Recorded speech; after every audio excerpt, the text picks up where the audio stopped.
Learno, c'est un concept d'apprentissage qu'on développe depuis une dizaine d'années avec un collègue qui s'appelle Thierry Blondeau, qui est éducateur sportif. Et l'acronyme Learno décrit pas trop mal ce système.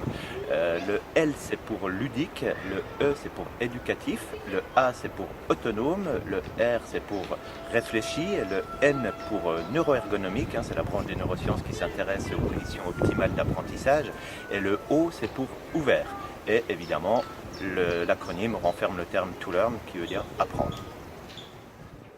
Donc une sixte mineure au-dessus de Do, donc La bémol. Voilà.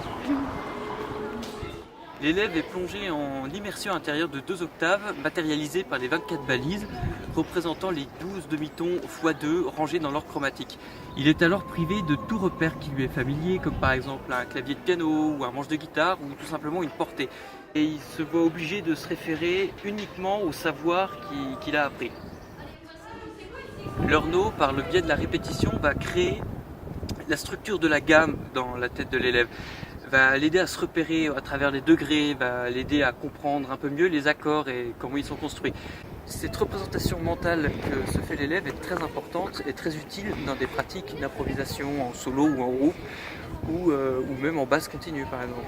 Alors on a développé plusieurs types de cartes, donc des cartes sur les gammes, des cartes sur les accords, des cartes sur les intervalles. On a également développé des cartes d'analyse d'écoute où l'élève écoute une musique et des questions lui sont posées dessus. Learno est basé sur les 4 piliers de l'apprentissage selon les neurosciences. Le premier pilier, c'est l'attention, et on sait qu'un élève n'est jamais autant attentif que quand il choisit lui-même ce qu'il veut faire. Le second pilier, c'est l'engagement actif, et là les images parlent d'elles-mêmes, on voit bien les élèves s'engager activement dans la tâche. Le troisième pilier, c'est le retour d'informations immédiate, et les élèves peuvent revenir aux ordinateurs pour valider et voir où ils en sont dans l'accomplissement de leurs tâches.